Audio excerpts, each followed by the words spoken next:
E kuptoj këtë, se duket sikur këtu një individ ka një pushtet misterioz. Këtë s'kuptoj. Se s'bet fjalë për një figurë politike, historike,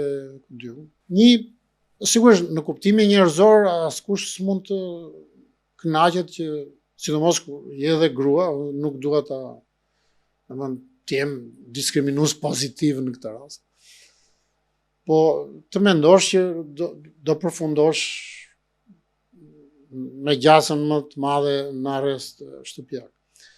Nuk është se nuk i dorëzohet drejtësi, se drejtësia do vazhdoj të bëj punën e vet, dhe në fundit procesi do të eci. Problemi është që këtu kompromentohet politika në marrëdhëniet me drejtësinë dhe i nënshtrohet një proces politik, një grup parlamentar, një parti politike, interesave të një njeriu, të një personi. Kjo nuk është normale.